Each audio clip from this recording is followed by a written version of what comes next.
Welcome to Naresh academy. Union public service commission మరియు Andhra Pradesh public service commission group 1 and group 2 సంబంధించి November 9, 2023 తేదీ సంబంధించి the Hindu, Eenadu, Sakshi news paper వచ్చిన important articles సమగ్ర విశ్లేషణ తెలుగులో ఈ వీడియోలో చూద్దాం. Question number 1. India Ethiopia joint trade committee 6వ సెషన్ ఇథియోపియాలోని అడిస్ అబాబాలో విజయవంతంగా జరిగింది గురించి వివరాలు తెలపండి. వివరాలు: ద్వైపాక్షిక వాణిజ్యానికి ఆటంకం కలిగించే అన్ని సమస్యలను త్వరితగతిన పరిష్కరించేందుకు మరియు రెండు దేశాల మధ్య వాణిజ్య ప్రమోషన్ను సులభతరం చేయడానికి ఇరుపక్షాలు అంగీకరించాయి.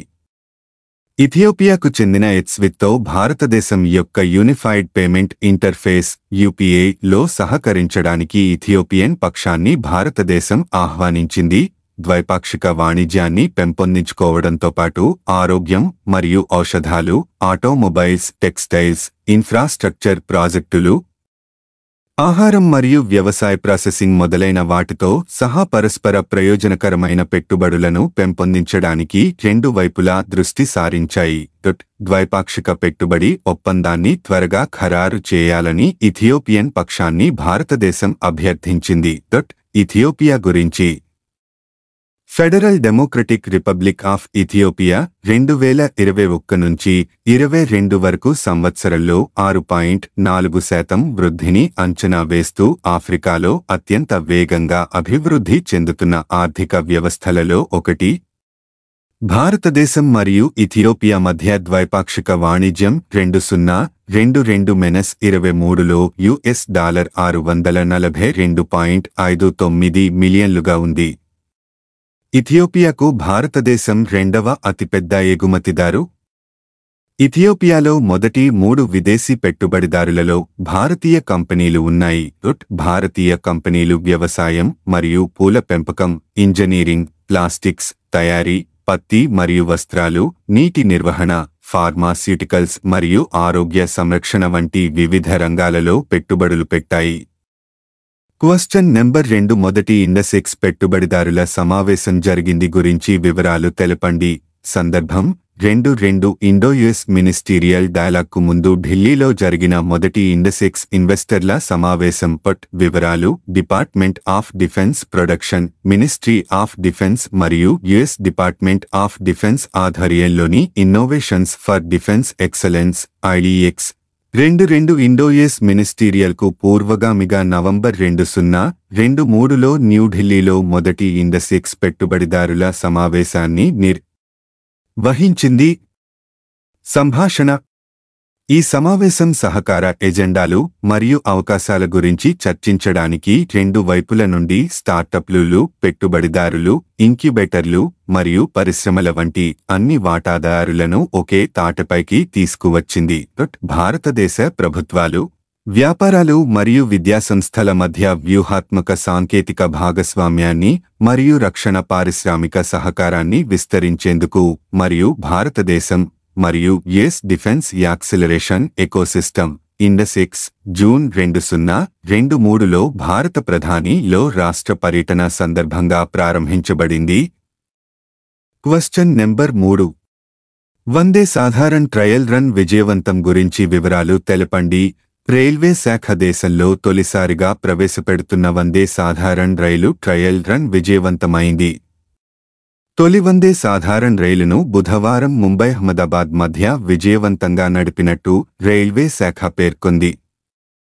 సంబంధిత వీడియో సామాజిక మాధ్యమాల్లో విస్తృతంగా షేర్ అవుతోంది. కొంతకాలం క్రితం ప్రవేశపెట్టిన వందే భారత్ రైళ్లు దేశవ్యాప్తంగా పలు మార్గాల్లో విజయవంతంగా నడుస్తుండటం తెలిసిందే. ఈ నేపథ్యంలో సాధారణ ప్రయాణికుల కోసం అదే తరహాలో వందే సాధారణ్ రైళ్లు తేవాలని రైల్వే శాఖ గతంలోనే నిర్ణయించడం తెలిసిందే. వందే భారత్ రైళ్లలో పూర్తిగా ఏసీ కోచ్లు ఉండగా వందే సాధారణ్ నాన్ ఏసీ కోచ్లతో నడవనున్నాయి. వీటిలో మొత్తం 22 స్లీపర్, జనరల్ బోగీలు ఉంటాయి. రెండు వైపులా ఇంజన్లుండటం వీటి ప్రత్యేకత. సీసీటీవీ నిఘా, సెన్సార్ ఆధారిత సౌకర్యాలు తదితర సదుపాయాలను ఈ కోచ్లలో కల్పించనున్నారు. ఒక్కో రైలులో 1800 మంది దాకా ప్రయాణించవచ్చు. ఇవి గంటకు 130 కిలోమీటర్ల వేగంతో దూసుకెళ్తాయని రైల్వే శాఖ చెబుతోంది. దేశంలో 500 కిలోమీటర్లు దాటిన ప్రఖ్యాతిగాంచిన పలు మార్గాల్లో ఈ కొత్త తరహా రైలు సర్వీసులను ప్రారంభించాలని రైల్వే శాఖ యోచిస్తోందని సమాచారం. ముంబై న్యూఢిల్లీ, పట్నా న్యూఢిల్లీ, హౌరా న్యూఢిల్లీ, హైదరాబాద్ న్యూఢిల్లీ, ఎర్నాకులం గువాహటి మార్గాలు ఈ రూట్ల జాబితాలో ఉన్నాయి. Question number 4. ప్రపంచ ఆరోగ్య సంస్థ తన గ్లోబల్ టీబీ నివేదిక 2023ని నవంబర్ 7న విడుదల చేసింది. వివరాలు తెలపండి.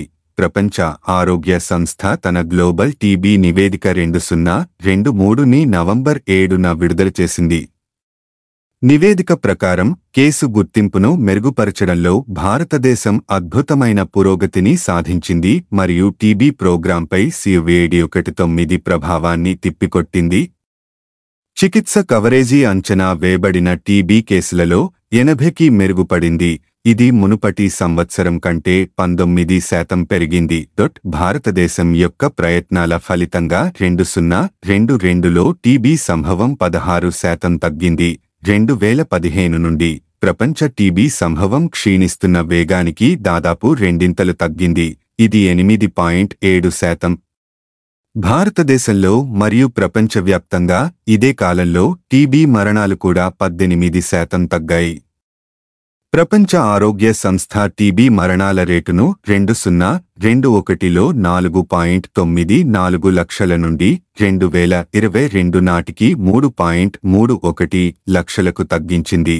ఇది 34% కంటే ఎక్కువ తగ్గింది.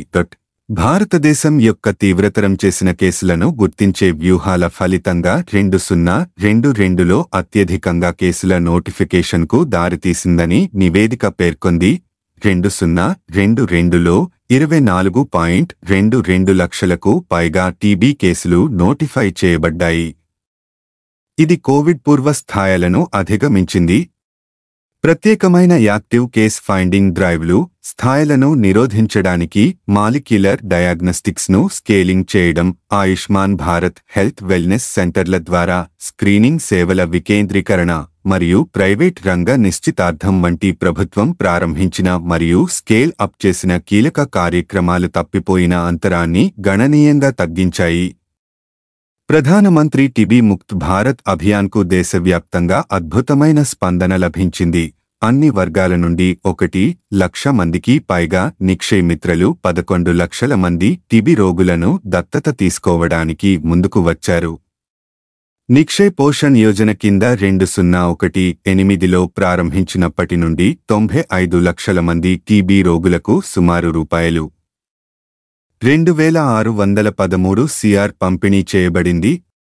మరణాల సంఖ్యను మరింత తగ్గించడానికి మరియు చికిత్సలో మెరుగుదలని నిర్ధారించడానికి ఫ్యామిలీ కేర్ గివర్ మోడల్ మరియు డిఫరెన్షియేటెడ్ కేర్ వంటి కొత్త పేషెంట్ సెంట్రిక్ కార్యక్రమాలు ప్రవేశపెట్టబడ్డాయి. విజయం రేట్లు జాతీయ ఆరోగ్య మిషన్ ఆధ్వర్యంలో అమలు చేస్తున్న జాతీయ టీబీ నిర్మూలన కార్యక్రమానికి అదనపు వనరులను పెట్టుబడిగా పెట్టడం ద్వారా టీబీ నిర్మూలన ప్రయత్నాలకు ప్రాధాన్యత ఇవ్వడానికి భారతదేశం సాహసోపేతమైన చర్యలు తీసుకుందని నివేదిక పేర్కొంది. Question number 5. Bharat organics brand ఆవిష్కరణ వివరాలు తెలపండి.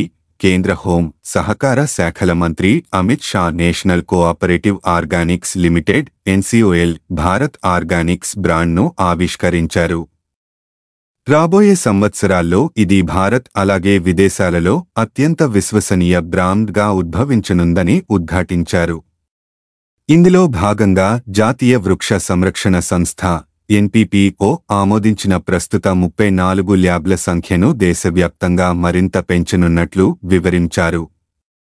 ప్రారంభంలో NCOL భారతదేశంలో ఆర్గానిక్ ఉత్పత్తులను విక్రయిస్తుందని, తర్వాత ఇతర దేశాల్లోకి విక్రయాలను విస్తరిస్తుందని అమిత్ షా తెలిపారు. సహకార సంస్థల ద్వారా ఆర్గానిక్ ప్రొడక్టుల ప్రమోషన్ అన్న అంశంపై NCOL న్యూఢిల్లీలో నిర్వహించిన ఒక సిపోజియంలో NCOL లోగో, వెబ్సైట్, బ్రోచర్, కొన్ని ఉత్పత్తులను కూడా షా ఆవిష్కరించారు. National Dairy Development Board NDDB సేంద్రియ ఎరువును కూడా ఆయన ఈ కార్యక్రమంలో విడుదల చేశారు. 5 సహకార సంఘాలకు ఎన్సీఓఎల్ సభ్యత్వ ధృవీకరణ పత్రాలను అందజేశారు. National Dairy Development Board Bharat Organics ఉత్పత్తులను ఆవిష్కరిస్తున్న కేంద్ర హోం సహకార శాఖ మంత్రి అమిత్ షా, కేంద్ర సహాయ మంత్రి బిఎల్ వర్మడీడీబీ chief promoter multi state cooperative societies act 2002 కింద ఈ ఏడాది జనవరి 25న ఎన్సీఓఎల్ రిజిస్టర్ అయ్యింది. గుజరాత్ కేంద్రంగా పనిచేస్తోంది. ప్రభుత్వం ఇటీవల ఏర్పాటు చేసిన 3 కొత్త సహకార సంస్థలలో ఎన్సీఎల్ ఒకటి. మిగిలిన 2 సహకార సంఘాలు విత్తనాలు ఎగుమతుల రంగంలో ఉన్నాయి. దేశవ్యాప్తంగా 7.89 కోట్ల సహకార సంఘాలు ఉండగా వీటిలో మొత్తం 29 కోట్ల మంది సభ్యులు ఉన్నారు. 7 రైతు ఉత్పత్తిదారుల సంఘాలకు సభ్యత్వం. జాతీయ సహకార ఆర్గానిక్స్ లిమిటెడ్ రాష్ట్రంలోని 7 రైతు ఉత్పత్తిదారుల సంఘాలకు సభ్యత్వం లభించింది. బుధవారం ఢిల్లీలో జరిగిన కార్యక్రమంలో కేంద్ర హోం సహకార శాఖ మంత్రి అమిత్ చేతుల మీదుగా సభ్యత్వ ధృవీకరణ పత్రాలను అందుకున్నారు. ప్రకృతి వ్యవసాయ ఉత్పత్తులను జాతీయ స్థాయిలో విక్రయించేందుకు దీని ద్వారా అవకాశం లభిస్తుంది. రాబోయే రోజుల్లో జాతీయ సహకార ఆర్గానిక్స్ ద్వారా అమూల్ సంస్థతో ఒప్పందం కుదుర్చుకుని ఉత్పత్తులను సరఫరా చేయబోతున్నామని రైతు సాధికార సంస్థ ఒక ప్రకటనలో పేర్కొంది. మేము భారత్ ఆర్గానిక్స్ బ్రాండ్ క్రింద 6 ఉత్పత్తులను మరియు డిసెంబర్ నాటికి 20 ఉత్పత్తులను విడుదల చేస్తున్నాము. 6 ఆర్గానిక్ ఉత్పత్తులు తురుపప్పు, చెనపప్పు, చక్కెర, రాజ్మా, బాస్మతి బియ్యం మరియు సోనామసూరి బియ్యం. నెంబర్ 6 కేరళ వ్యవసాయాన్ని ప్రోత్సహించడానికి ఆర్గానిక్ ఫార్మింగ్ మిషన్ వివరాలు తెలపండి. కేరళ ప్రభుత్వం స్థిరమైన వ్యవసాయం కోసం ఆర్గానిక్ ఫార్మింగ్ మిషన్ను ఏర్పాటు చేసింది. మిషన్ లక్ష్యం సేంద్రియ వ్యవసాయాన్ని 5 సంవత్సరాలలో 5,000 హెక్టార్లకు విస్తరించండి. సంవత్సరానికి 1,000 హెక్టార్లు. ఆదేశం వ్యవసాయ శాఖ పొలాల్లో 10% సేంద్రియ వ్యవసాయం కోసం కేటాయించండి. లబ్ధిదారులు పొలాలు కనీసం 5 సంవత్సరాలు సేంద్రియ వ్యవసాయాన్ని కొనసాగించేలా చూసుకోండి. మిషన్ కేరళ యొక్క సేంద్రియ ఉత్పత్తుల ధృవీకరణ, బ్రాండింగ్ మరియు మార్కెటింగ్పై పనిచేస్తుంది. జాతీయ మరియు అంతర్జాతీయ సేంద్రియ వ్యవసాయ ప్రోటోకాల్లను అమలు చేస్తుంది. సేంద్రియ ఉత్పత్తుల విలువ జోడింపుపై దృష్టి సారిస్తుంది. నెంబర్ 7 భారత్లో విదేశీ వర్సిటీల క్యాంపస్లు నిబంధనలు విడుదల చేసిన యూజీసీ గురించి వివరాలు తెలపండి. విదేశీ విశ్వవిద్యాలయాలు భారత్లో తమ క్యాంపస్లను ఏర్పాటు చేసేందుకు విశ్వవిద్యాలయాల నిధుల సంఘం యూజీసీ బుధవారం నిబంధనలను విడుదల చేసింది. జాతీయ విద్యా విధానం ఎన్ఎస్ఈపీ సిఫార్సులకు అనుగుణంగా విదేశీ ఉన్నత విద్యాసంస్థలు భారత్లోకి ప్రవేశించేందుకు వీలు కల్పించింది. నిబంధనల ప్రకారం మన దేశంలో క్యాంపస్లను ఏర్పాటు చేసే విదేశీ సంస్థలు ఎప్పటికప్పుడు యూజీసీ నిర్ణయించిన విధంగా అంతర్జాతీయ ర్యాంకింగ్స్లో టాప్ 500లో ఉండాలి. నిర్దిష్ట రంగంలో అద్భుతమైన నైపుణ్యం కలిగి ఉండాలి. విదేశీ విశ్వవిద్యాలయాలు under graduation, UG, post graduation, PG, పీహెచ్సీల్లో సర్టిఫికేషన్ కోర్సులు, డిప్లొమాలు, పరిశోధన, ఇతర ప్రోగ్రాంలను నిర్వహించేందుకు యూజీసీ అనుమతించింది. క్యాంపస్లో కొత్త ప్రోగ్రాంను ప్రారంభించాలంటే తప్పనిసరిగా వారి అనుమతి పొందాలి. ఆన్లైన్ దూరవిద్య విధానంలో కోర్సులను అందించడానికి క్యాంపస్లు ఏర్పాటు చేసిన విదేశీ విద్యాసంస్థలకు అనుమతి ఉండదు. ఒక కోర్సు అవసరాల్లో 10%నికి మించకుండా ఆన్లైన్లో బోధనకు అనుమతి ఉంటుంది. ప్రతి విదేశీ విశ్వవిద్యాలయం మన దేశంలో 1కి మించి క్యాంపస్లను ఏర్పాటు చేసుకునే అవకాశాన్ని యూజీసీ కల్పించింది. అమెరికా, ఆస్ట్రేలియా, ఫ్రాన్స్, ఇంగ్లాండ్లోని ప్రతిష్టాత్మక విశ్వవిద్యాలయాలు మన దేశంలో క్యాంపస్లు ఏర్పాటు చేసేందుకు ఆసక్తి చూపుతున్నట్లు యూజీసీ పేర్కొంది. ఇక్కడ క్యాంపస్లు ఏర్పాటు చేసే విదేశీ సంస్థలకు కేంద్ర, రాష్ట్ర ప్రభుత్వాల నుంచి ఎలాంటి రాయితీలు లభించవని వెల్లడించింది. నెంబర్ 8 అత్యధిక వర్సిటీలు క్యూఎస్ ఆసియా ర్యాంకుల విడుదల గురించి వివరాలు తెలపండి. ఆసియా దేశాల్లోని విశ్వవిద్యాలయాలకు సంబంధించి ప్రతిష్టాత్మక క్యూఎస్ క్వాకరెల్లి సైమండ్స్ సంస్థ 2024 ఏడాదికి గాను బుధవారం ర్యాంకులను విడుదల చేసింది. మన దేశంలోని ప్రఖ్యాత విశ్వవిద్యాలయాలైన ఐఐటి బాంబే, ఐఐటి ఢిల్లీ అగ్రశ్రేణి వర్సిటీల జాబితాలో నిలిచాయి. బాంబే ఐఐటి 40, ఐఐటి ఢిల్లీ 46వ ర్యాంకులతో మెరిశాయి. మొత్తం 856 విశ్వవిద్యాలయాలతో కూడిన ఈ ర్యాంకింగ్స్ జాబితాలో భారత్ నుంచే అత్యధికంగా 148 విద్యా సంస్థలు ఉండటం విశేషం. దీంతో చైనా 133, జపాన్ 96 లను వెనక్కి నెట్టినట్లయింది. మయన్మార్, కంబోడియా, నేపాల్ తొలిసారిగా ర్యాంకింగ్స్ జాబితాలో చోటు దక్కించుకున్నాయి. క్యూఎస్ ఆసియా యూనివర్సిటీల ర్యాంకింగ్స్లో గత ఏడాది మాదిరిగానే ఐఐఎస్సి బెంగళూరు, ఢిల్లీ విశ్వవిద్యాలయం, ఐఐటి బాంబే, ఢిల్లీ, మద్రాస్, ఖరగపూర్, కాన్పూర్ అగ్రస్థాయి 100 విద్యా సంస్థల జాబితాలో నిలిచాయి. గత ఏడాది భారత్ నుంచి 111 వర్సిటీలు క్యూఎస్ ఆసియా ర్యాంకింగ్స్లో చోటు దక్కించుకోగా ఈసారి ఆ సంఖ్య 1, 4, 8కి చేరింది. అదే సమయంలో చైనా నుంచి 133 వర్సిటీలు మాత్రమే ఈ ర్యాంకింగ్స్ జాబితాలో ఉన్నాయి. ఏపీ నుంచి 5 ప్రభుత్వ వర్సిటీలు, తెలుగు రాష్ట్రాల నుంచి 12 వర్సిటీలకు క్యూఎస్ ఆసియా వర్సిటీల జాబితాలో స్థానం లభించింది. యూనివర్సిటీ ఆఫ్ హైదరాబాద్ జపాన్కు చెందిన కుమామోటో వర్సిటీతో సమానంగా 228 ర్యాంకును పంచుకుంటోంది. ఆ తర్వాత ఐఐటి హైదరాబాద్ 301, 350, ఉస్మానియా, తిరుపతిలోని శ్రీ వెంకటేశ్వర 451 నుంచి 500 వరకు, అనంతపురంలోని శ్రీకృష్ణదేవరాయ 551 నుంచి 600 వరకు, గుంటూరులోని ఆచార్య నాగార్జున 601 నుంచి 650 వరకు, విశాఖపట్నంలోని ఆంధ్ర యూనివర్సిటీ, అనంతపురంలోని జేఎన్టీయు 651 నుంచి 700 వరకు, ఆ తర్వాతి స్థానాల్లో హైదరాబాద్లోని ఐసిఎఫ్ఏఐ, గుంటూరులోని కేఎలయ్య, విశాఖలోని గీతం విజ్ఞాన్ వర్సిటీలు ఉన్నాయి. క్వశ్చన్ నెంబర్ 9 జాతీయ న్యాయసేవల దినోత్సవం గురించి వివరాలు తెలపండి. దేశంలో సమన్యాయం, ఉచిత న్యాయ సహాయానికి రాజ్యాంగంలోని 39(a) అధికరణ భరోసా ఇస్తోంది. దీన్ని ఆదేశిక సూత్రాల్లో పొందుపరుస్తూ 1976లో 42వ రాజ్యాంగ సవరణ చేపట్టారు. తర్వాత 1987లో న్యాయసేవల ప్రాధికార చట్టం తెచ్చారు. అది 1995 నవంబరు 9వ తేదీ నుంచి అమలులోకి వచ్చింది. అప్పటి నుంచి ఏటా నవంబరు 9వ తేదీని జాతీయ న్యాయసేవల దినోత్సవంగా పాటిస్తున్నారు. ఆ సందర్భంగా ఉచిత న్యాయసేవలు పొందే హక్కు గురించి ప్రజలకు తెలియజెప్పేందుకు రాష్ట్ర స్థాయి న్యాయసేవల ప్రాధికార సంస్థలు చైతన్య శిబిరాలు నిర్వహిస్తున్నాయి. లోక్ అదాలత్లతో ప్రపంచంలో మొట్టమొదటిసారి పేదలకు ఉచిత న్యాయసేవలు అందించడానికి 1851లో ఫ్రాన్స్లో చట్టం తెచ్చారు. 1944లో బ్రిటన్ సైతం అలాంటి చట్టం తీసుకొచ్చింది. భారత్లో 1958లో 14వ న్యాయ సంఘం ఉచిత న్యాయసేవల ఆవశ్యకతను నొక్కిచెప్పింది. 1980లో Hussainara Khatoon versus state of Bihar కేసులో పేదలకు న్యాయం పొందే హక్కును సుప్రీంకోర్టు పునరుద్ఘాటించింది. Khatri versus state of Bihar కేసులో ఉచిత న్యాయ సహాయానికి 21వ రాజ్యాంగ అధికరణ వీలు కల్పిస్తోందని సుప్రీంకోర్టు పేర్కొంది.